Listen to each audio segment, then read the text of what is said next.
Okay, welcome all to the SIAM seminar on analysis of PDEs. It is a great pleasure and honor to introduce my friend and Professor Vlad Vicol, Professor of Mathematics at NYU at Courant Institute. He received his PhD from the University of Southern California in 2010 under the supervision of Professor Igor Kukavica. Previously, he taught at the University of Chicago and Princeton University. His research focuses on analysis of partial differential equations arising in fluid dynamics. So, welcome, Vlad. Thank you very much, Idris, and thank you for the entire SIAM board of the seminar for inviting me.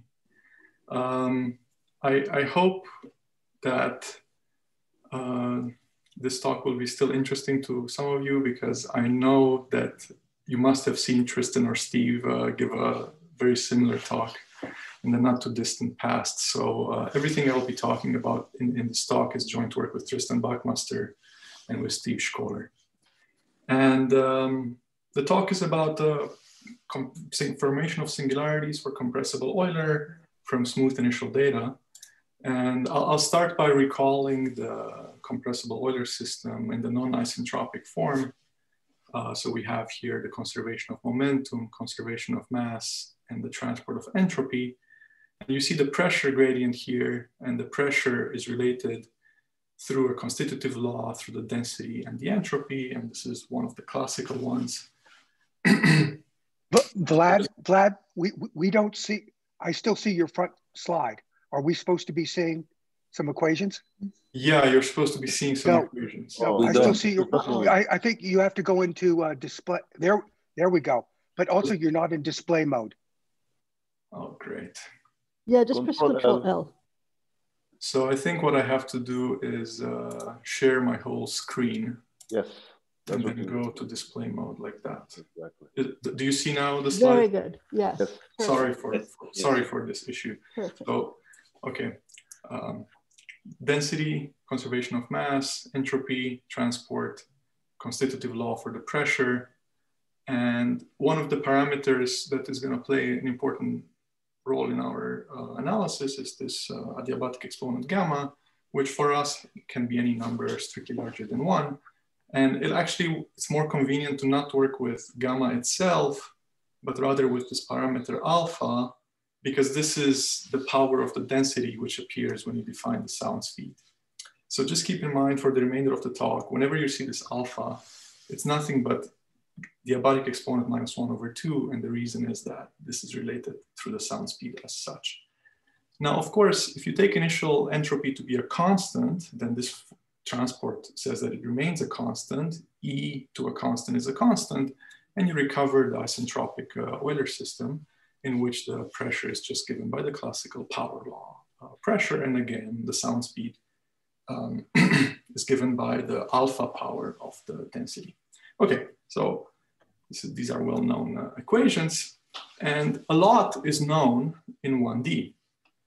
If we basically restrict our attention for the moment to the one space dimension, then you can read everything I'm saying here in Kostas's book or in other favorite books of yours.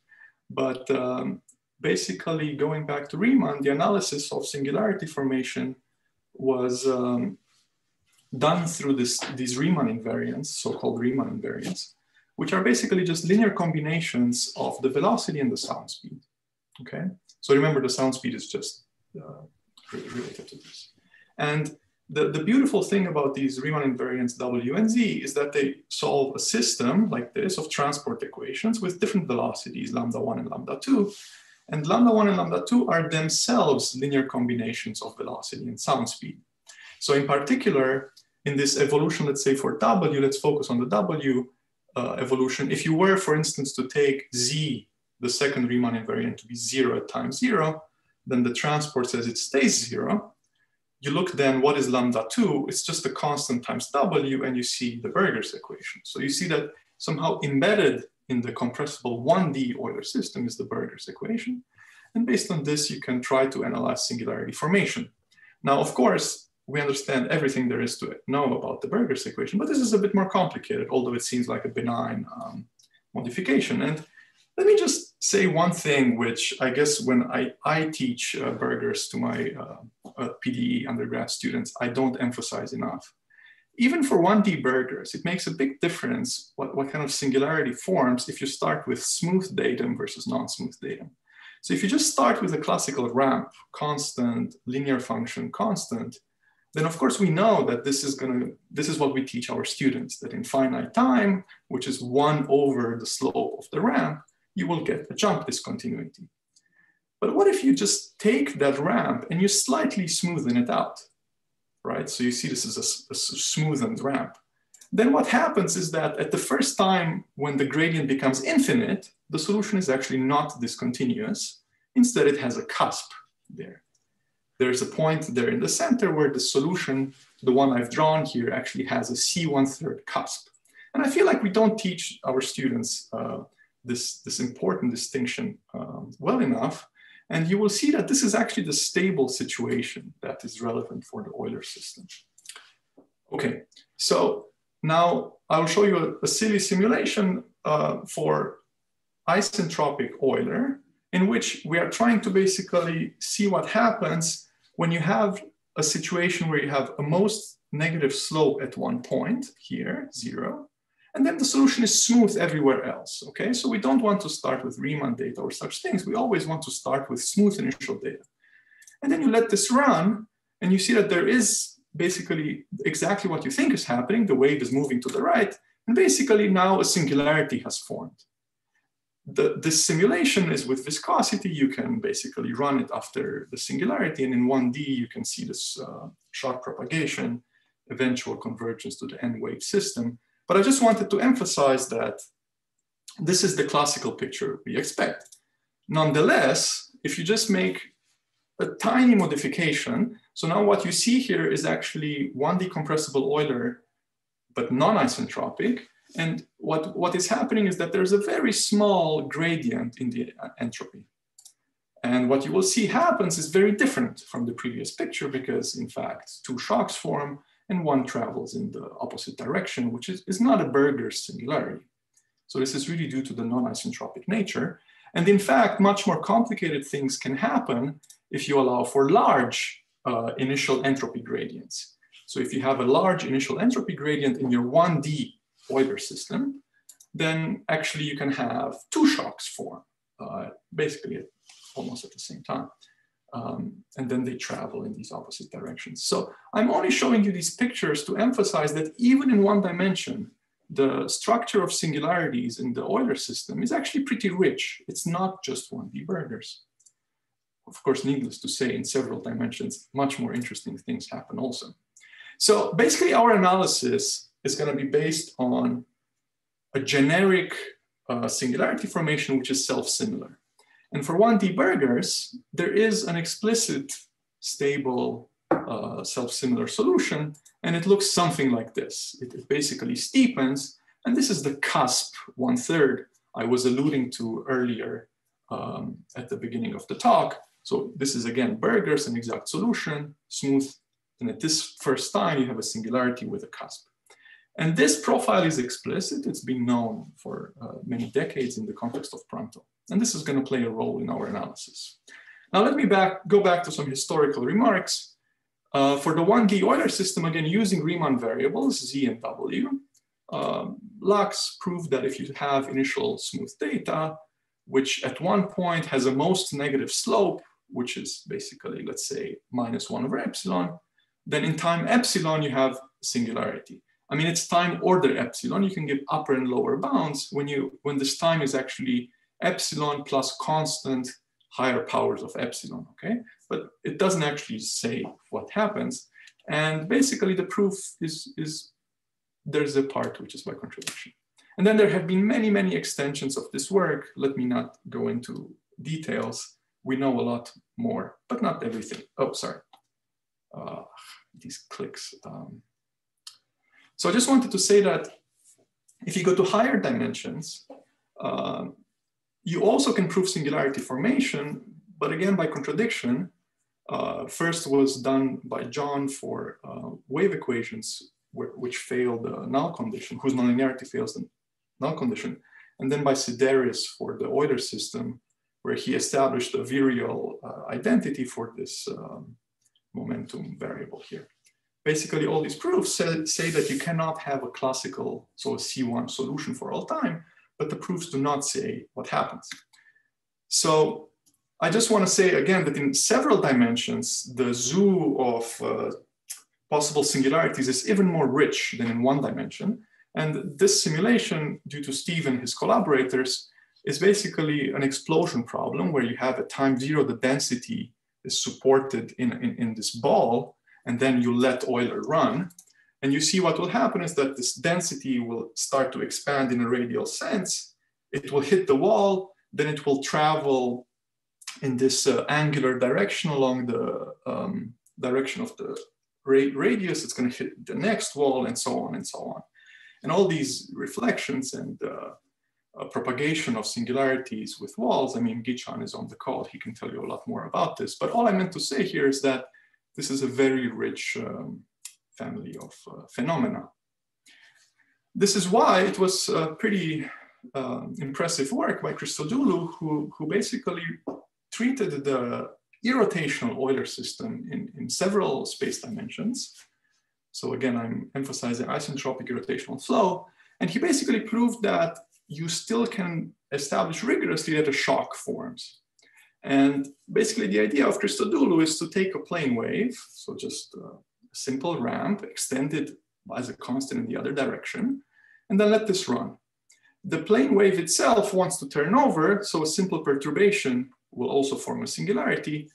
And I mean, the picture is the classical one for the plane wave. You just have this plane wave moving over. So what Christodoulou does is he uses an iconal function whose level sets are the characteristic surfaces. And then basically it's the plane wave. Those are the coordinates. And in this geometric coordinate system, he basically proves long time stability. And then you have long time stability and boundedness of some new variables, but the underlying transformation which mapped you from the original system to these new variables, that one itself forms a singularity. And therefore a singularity has formed. So this is what is written here, that in the geometric coordinates, you have to prove long time existence. Long time existence is very nice and well understood that being irrotational helps you, because if you are irrotational, the Galilean boosts commute with the Euler equation, and then basically you get enhanced decay from the Claremont-Sobolev inequality, and therefore you get long time existence. Christodoulou's proof shows that nothing bad happens up to a first time, and at that first time, you have two characteristics cross, so you have a shock. So it basically rules out any other type of singularity forming prior to this. What the proof does not say is exactly what happens. Basically, I'm reading this backwards. Christodoulou has a chapter in which he says that one of many types of shocks form, and he lists stable, unstable, etc.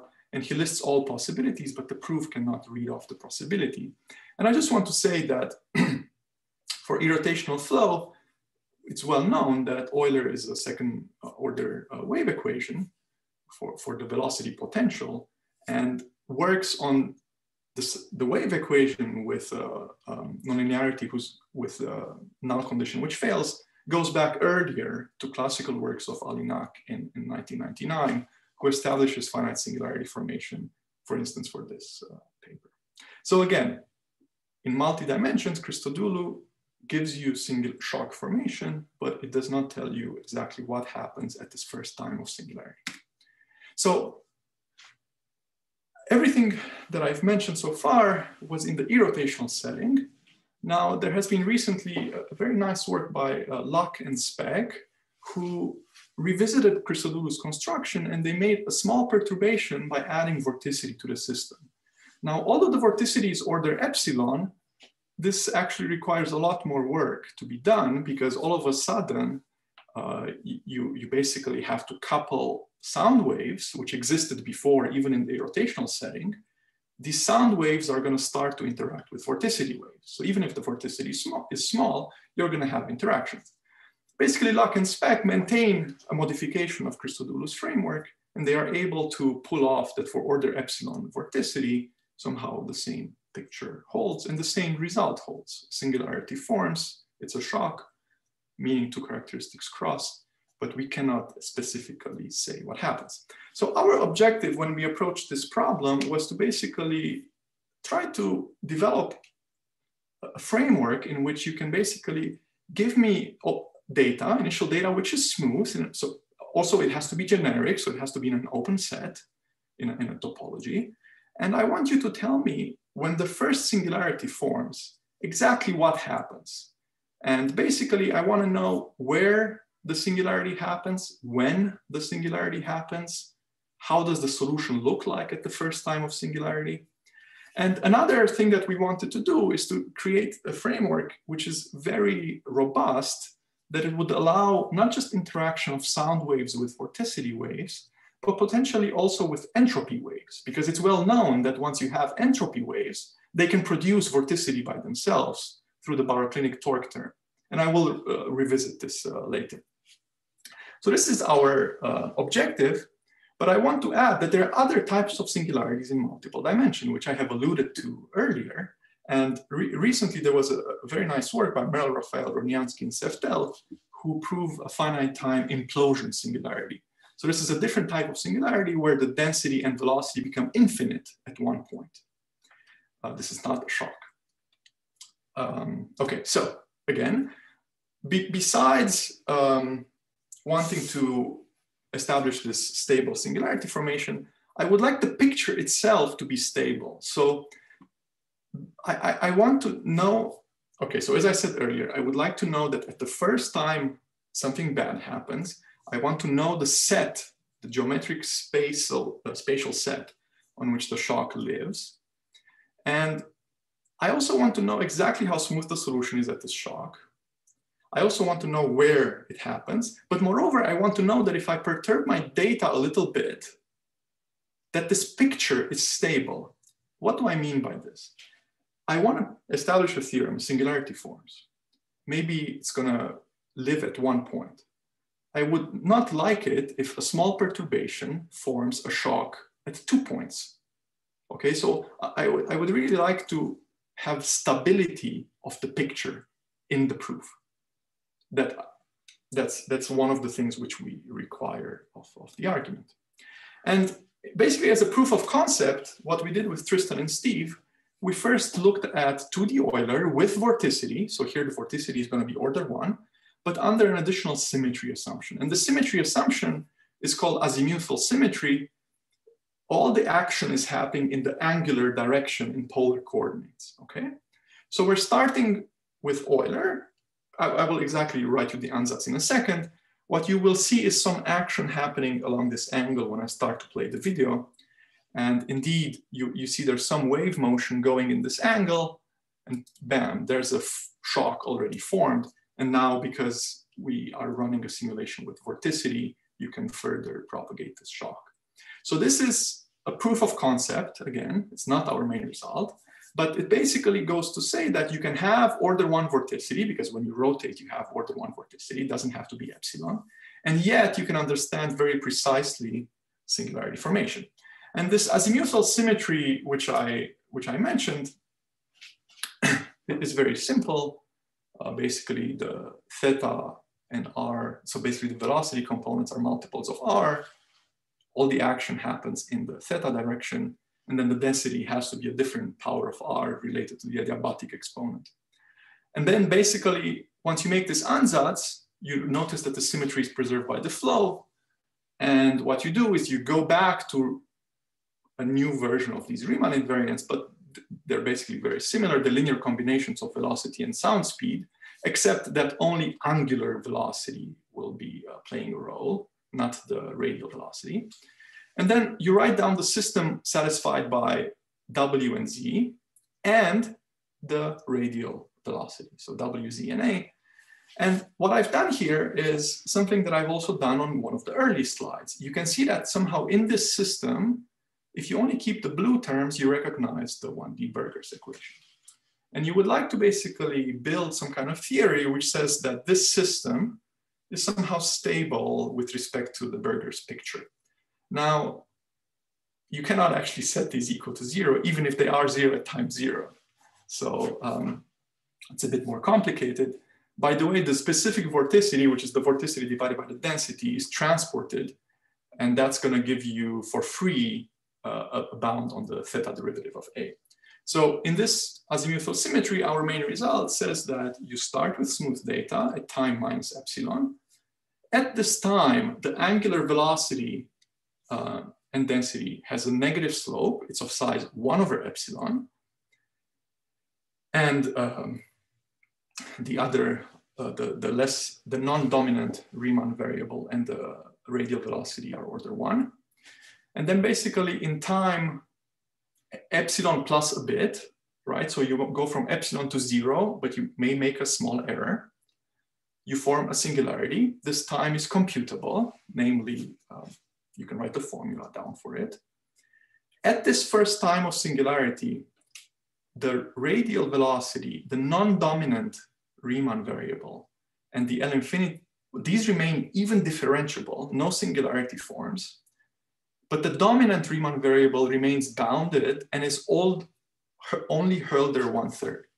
Basically, you can prove that the dominant Riemann variable is the only thing which blows up, and it blows up by forming a cusp pointing down. The proof, and okay, the important part of this paper is the proof, because the proof is what allowed us in the end to go to 3D. In the part of the proof, we use somehow geometric self-similar analysis. It's classical when you try to prove something blows up in a self-similar way, that you write down the self-similar equation, you try to find the steady state of that self-similar equation, that's the global asymptotic self-similar profile, and then you prove some spectral information on that. You say that, okay, in a weighted space or something, you have good spectrum, so therefore you expect that your self-similar dynamics will drive you to that object. We do not do this. Instead, we use the fact that the Euler equation is a first order equation. We use Lagrangian trajectories. And in these Lagrangian trajectories, the usage of self-similar coordinates comes by modulating some information at the shock location. I will explain this later much better in 3 dimensions. I also want to add that in the situation we're in, everything is stable, so small perturbations do this. But if you only ask for finite codimension stability as opposed to full stability, there is a very nice recent result by Buckmaster and Ayer, who proved that you can also form unstable shocks. These are not fully stable, but they're finite codimension stable. So they're finitely many degrees of freedom, which you shouldn't mess with, but otherwise you can make perturbations and you still have a shock. It's not this shock, it's Hölder 1/5. It's a different type of singularity. Okay, but this was all about this azimuthal symmetry. Let's go back to the real system. So I've rewritten Euler now as written for the momentum as opposed to velocity. And I've just recalled our notation for the sound speed, that it's rho to the alpha times the exponential of entropy over 2. And it's actually very convenient to work with this rescaled sound speed sigma. So whenever you will see sigma in the talk, it's a rescaled sound speed, because it allows you to write the system more nicely with quadratic nonlinearities. You never see any more gamma appearing. But because of the entropy, presence of the entropy, you see this very annoying term. You see that the velocity is forced by the entropy gradient. And this is going to play, this is going to be very annoying for us. Okay, in the isentropic setting, the specific vorticity, which is the vorticity by density, satisfies blue equation equals 0. Namely, that's the classical Lie transport of vorticity in 3 dimensions. But once you add entropy, basically taking the curl of this, you're going to get exactly this term, which is the cross product of the entropy gradient with the sound speed gradient, or equivalently, the cross product of density gradient and pressure gradient. And this is called the baroclinic torque term. This a priori could make the vorticity blow up in finite time.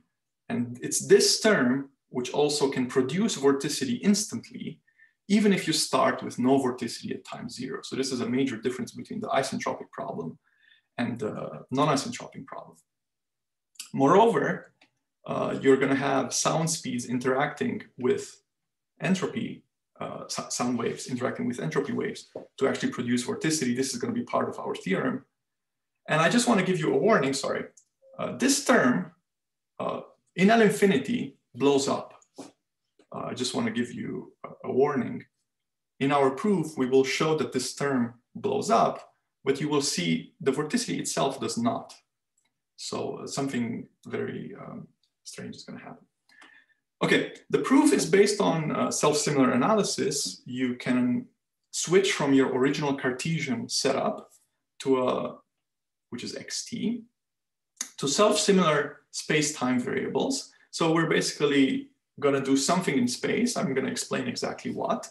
And we're going to expand time so that the blow-up time is pushed to infinity.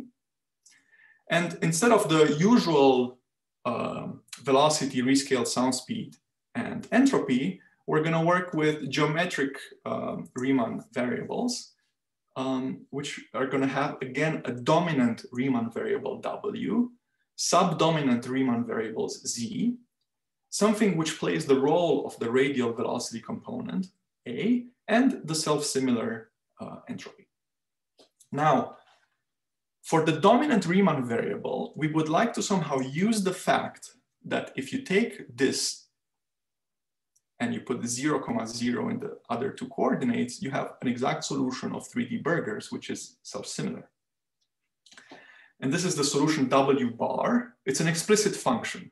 W bar is given by this formula, and W1D, you can use the Cardano formulas to just write down what this is. Okay. The important thing to say from the get-go about this W bar is that because we're going to change coordinates, the precise location where the shock forms in Cartesian land has been mapped to y is equal to 0 in self-similar land. So throughout the self-similar analysis, y is equal to 0 is the point where the shock is going to form. And you're only going to see the original Cartesian picture once you unpack the transformation.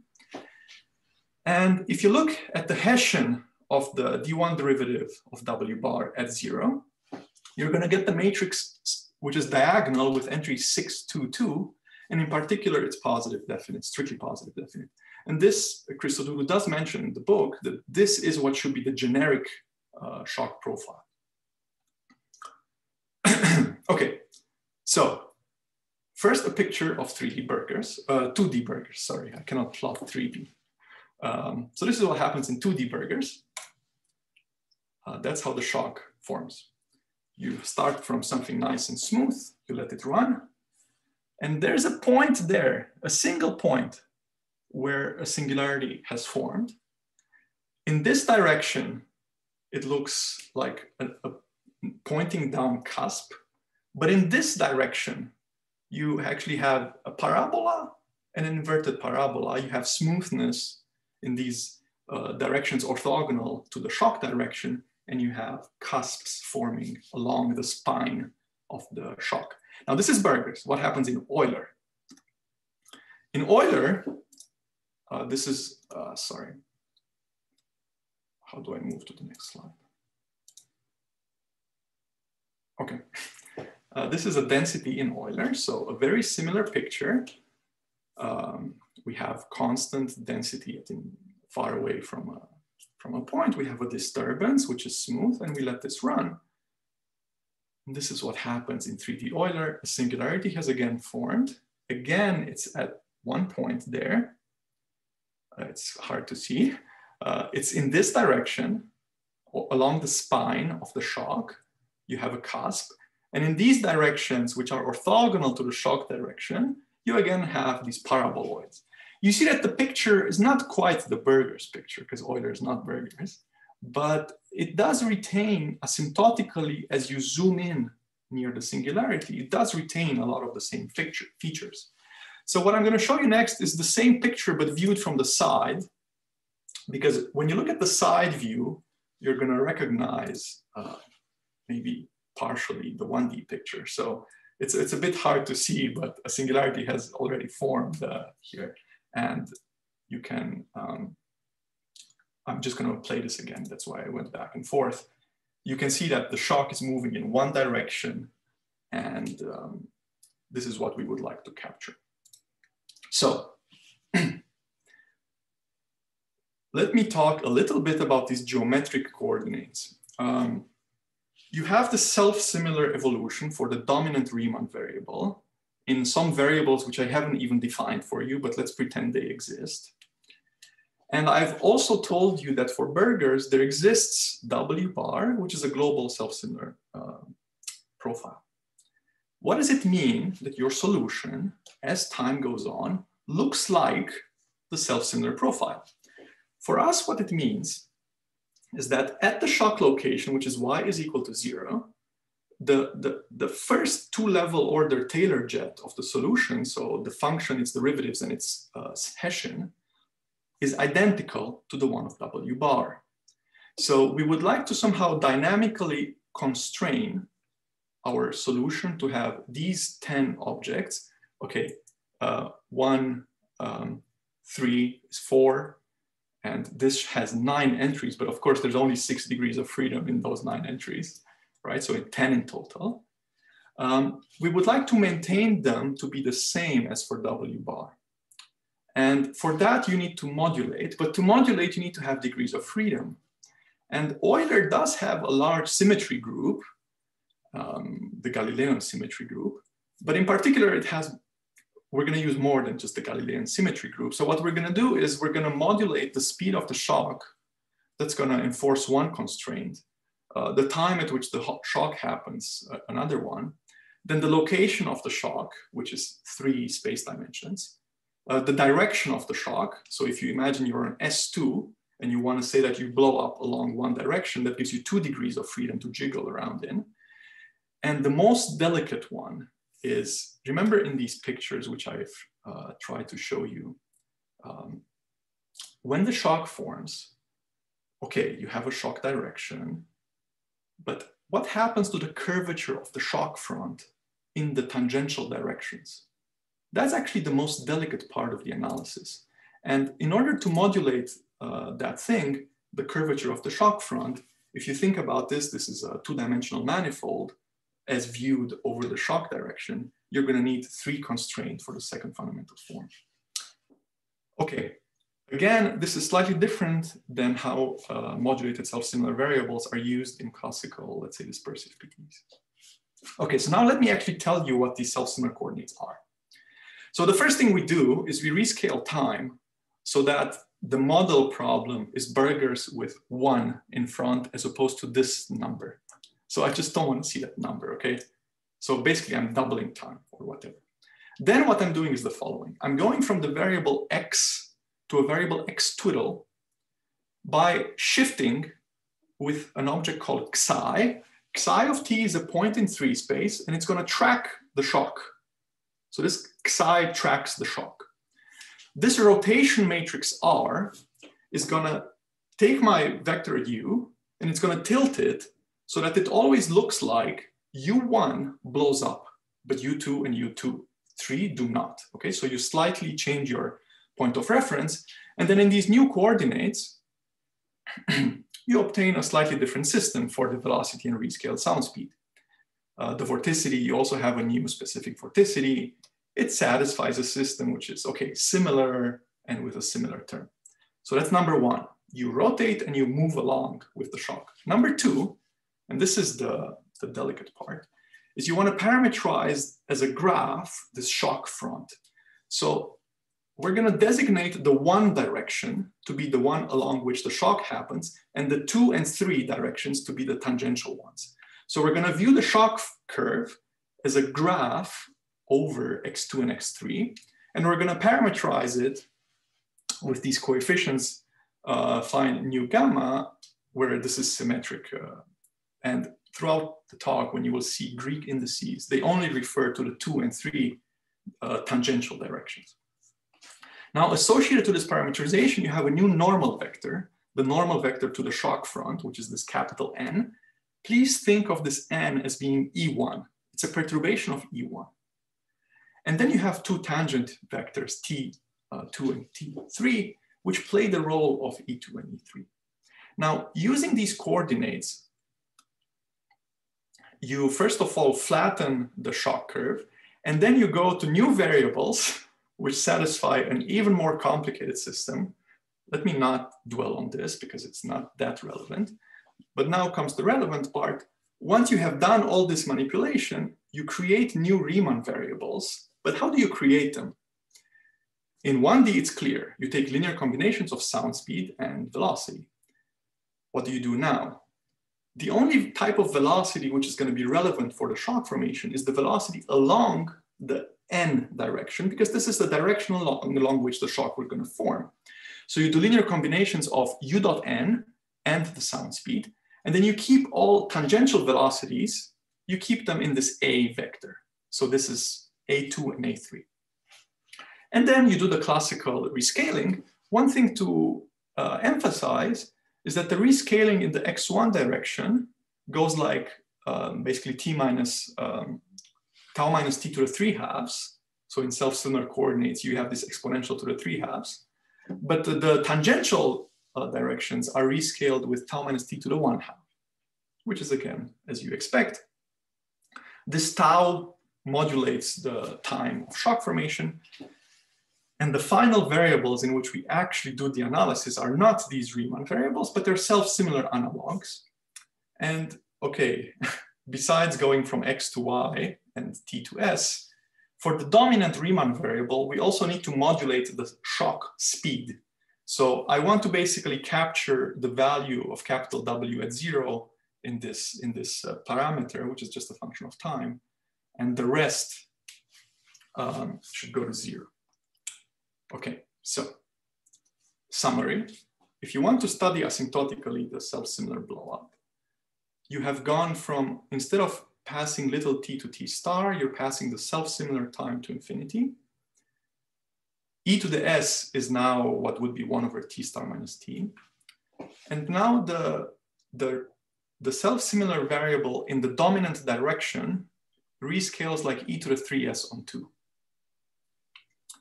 And this is important to notice because that means that this was our original change of coordinate from Cartesian to self-similar.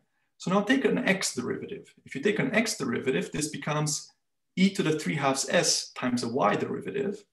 E to the 3/2 times e to the minus s on 2 becomes e to the s, which is 1 over t star minus t. So you see that the x derivative of your dominant Riemann variable looks like 1 over t star minus t times the y derivative of w. And this is going to be order 1. And in fact, what we're going to prove as part of our analysis, that when s goes to infinity, not only does w remain bounded, but in fact, it converges asymptotically to a so-called profile, which is this object. It's one of the one object on the manifold of stationary solutions to self-similar burgers. And this manifold is finite dimensional, and which object on the manifold you pick is determined by the data in a unique way, which we can compute.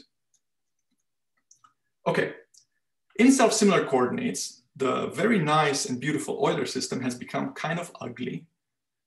You see here some kind of time derivatives. You see transport in the one direction. Remember, one direction is the direction of the shock. You see some kind of other transport in the tangential direction. And there's some forcing terms which are pretty horrible. I don't even want to write them down. The one important thing to notice, and this plays a huge role in our analysis, that the speed of the dominant Riemann variable has this object called g sub w, which I didn't tell you what it is, but it's something. The speed of the subdominant Riemann variables is gz, which is not gw. And the speed of u is yet another velocity. And the important thing in our analysis is that these three speeds, asymptotically when s go to infinity, they decouple. they actually are going to start to exponentially diverge from each other at speed e to the s on 2. Essentially what this means is that if you're looking at the transport equation along of the dominant Riemann variable along the dominant Riemann speed, and you compare that to the transport equation of the usual u, they're very different transports. And I'm going to emphasize this with a toy model. By the way, because the compressible Euler system is the compressible Euler system, you cannot close estimates in multi-dimensions by just doing L infinity analysis. At some point, you have to do an L2 estimate. And we do the L2 estimate, but not for the Riemann variables, but for the rescaled self-similar velocity and the rescaled sound speed. So here's the toy model. I guess this is something everybody can go home with. Take 1D burgers for the dominant Riemann variable. And the one thing I tried to emphasize on the previous slide is that the subdominant Riemann variable has a different speed. So let's put a different speed, w minus 3. Okay? Now take an x derivative. Then this is what you get for 1D burgers. And this is what you get for the subdominant Riemann variable. You notice that z sub x is forced by w sub x, which you know goes like 1 over t star minus t. And t star minus t in particular is not integrable. So when you exponentiate this, you're going to get e to the integral of 1 over t star minus t, singularity. That is true if you put absolute values, but you should never put absolute values because these are different Lagrangians. This is the Lagrangian path given by w, and this is the Lagrangian path of given by w plus 3. They're different Lagrangian paths. And the easiest way to see the distinction is by going to self-similar. This is actually the toy model which motivated a lot of our Lagrangian self-similar work. You do the same change of coordinates which I've mentioned earlier. You go from little w of x to capital W of y, and you rescale this. Let's say it's odd, so I don't have to modulate the shock speed. Same thing for this. Then the first equation, which is burgers, becomes self-similar burgers. Okay, nothing new. And the equation for the subdominant object becomes this equation. The only thing that's different between these two is this 3 factor. And you notice how on the previous slide I told you that these velocities differ by e to the s on 2. Well, there you go. These two velocities differ by something which goes like e to the s on 2. And this is going to be very important because now, if you look at the transport velocity for z, which basically has this extra term there, 3 times something, this one will not stay too long around y is equal to 0. The singularity happens at y is equal to 0. But this flow, because of the presence of this guy, either never visits y is equal to 0, it just moves to the right, or it never visits y equals to 0, it moves to the left, or there is a region in which the flow comes, visits 0, but spends only order 1 self-similar time there, and then it escapes. So the flow of this new guy doesn't spend much time at the singularity. It wants to leave, which is normal. The subdominant wave speed is different.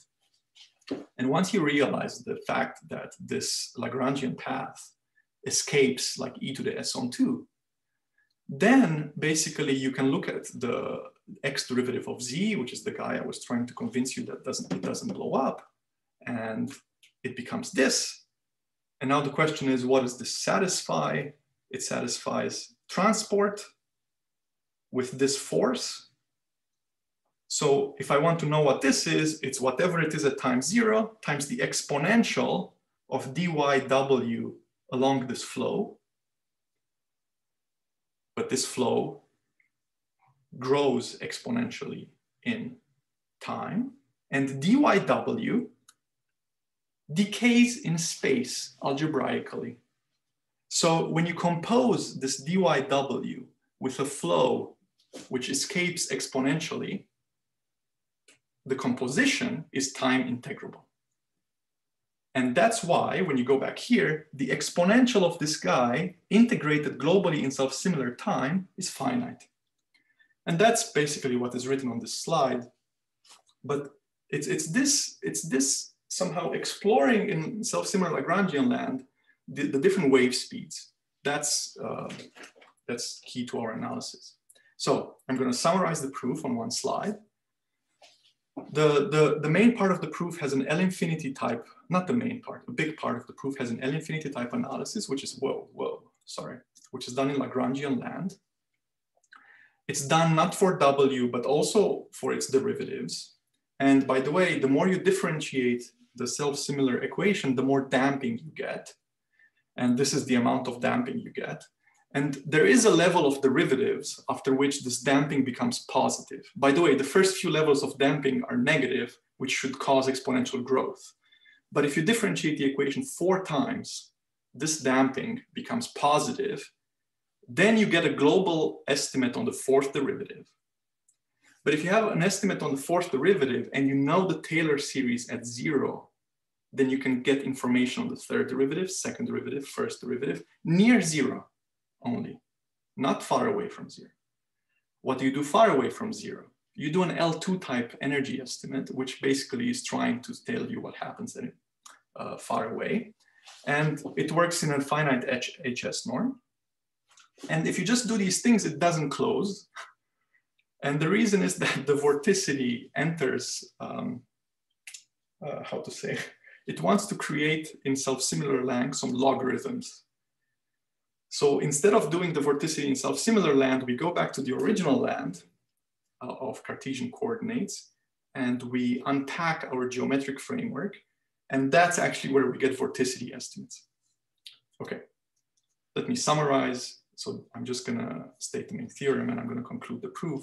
So the main theorem is, given initial data in HM, M is the Sobolev index, which is finite, 18 works for the proof. You take data at time minus epsilon for the dominant Riemann variable W to behave like W bar rescaled. So in particular, it has a most negative slope, which is minus 1 over epsilon, sitting at x is equal to 0. Then you would expect to have singularity in time epsilon. And indeed, that's the case. On the interval minus epsilon to t star, this is a bit deceiving. What's the length of this interval? It's epsilon plus t star. T star is order epsilon squared. The time of blowup is order epsilon. Don't get confused. On this time, you have a unique classical solution. It's HM, it's exactly what it should be.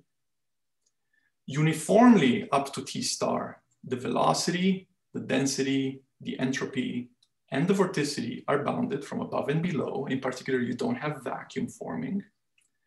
And that's what I've written here. In order to prove this, you have to work with the geometric setting. So you have to look at the normal velocity, the tangential velocity, same for the density and vorticity. So nothing strange happens. In addition, not only are these objects bounded, but the tangential derivatives, so T nu dot grad of both density and of velocity, do not blow up. They remain uniformly bounded. These two. So you do not have tangential gradients blow up.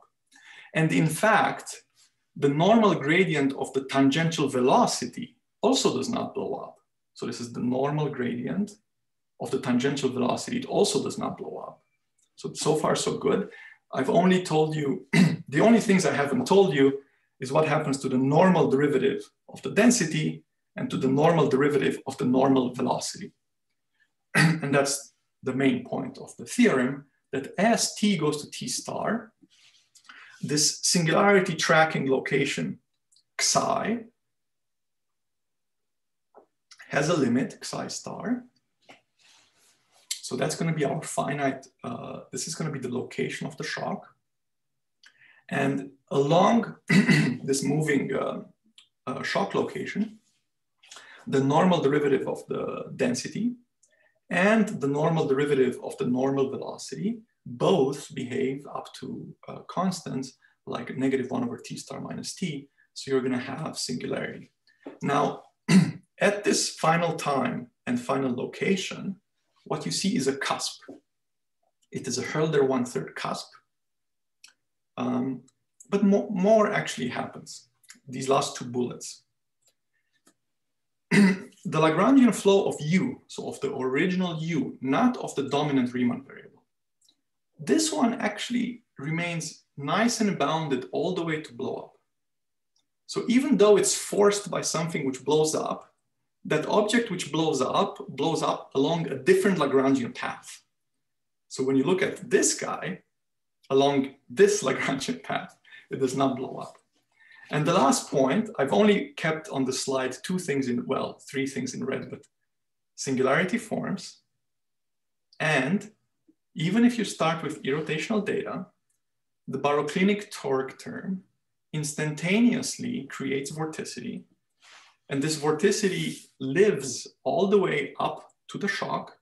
It is non-trivial in the neighborhood of the shock.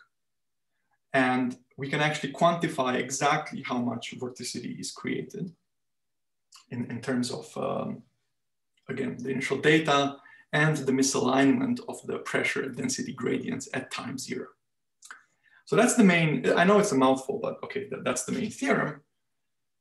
And I want to say that there is one big elephant in the room, namely, okay, we have established that in 3 dimensions, the stable picture of singularity formation is that you start from smooth data and you have a singularity forming at one point at the first time. But what happens afterwards? And this, I think, is one of the biggest problems in this area. So far, I only have numerical simulations to give you. So again, Steve and his collaborators have run this numerical simulation. They start from one of these, the profile W bar, which I told you our equation converges to.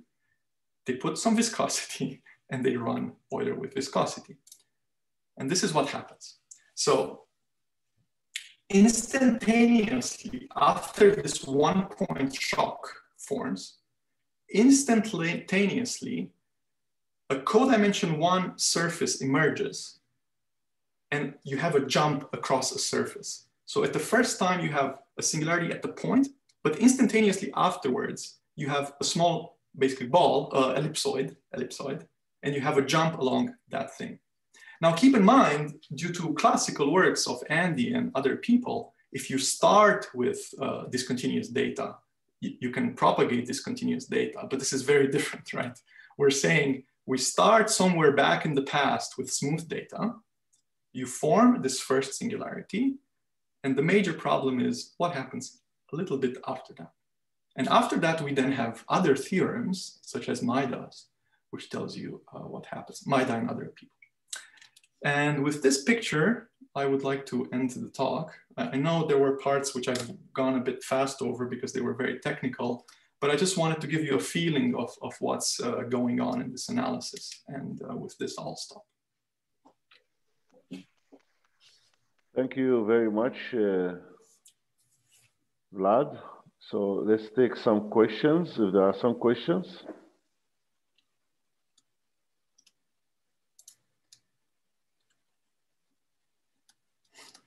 Are there questions? There is a question here. Is it possible to unmute George Xiao? Do you have two kink shock wave interaction results, either numerical or analysis development? No, we do not have any numerical results. These numerics are just for our own intuition. So we do not have, I know Steve and collaborators have numerical results, but not in this work. And yeah, that's the answer to that. Okay. Are there other questions or comments? Yeah, there is another question here. Oh, it says thank you. George Chow says thank you. Stephen Watson, you mentioned that the point singularity in the viscous case emerged elliptically. What do you know of the aspect ratio? It's a great question, actually.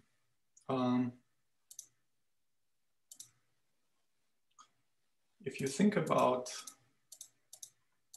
By the way, just to clarify, this last slide was just a simulation. There's no theorem by anybody who has that thing. That's completely open. So I'm just speculating. The speculation is that because of this mismatch in scalings between the normal direction and tangential direction, you will have an ellipsoid form with aspect ratios given by this relative scale, which is embedded in this rescaling. But that's just a conjecture. There is no math result of that type. Are there more questions or comments?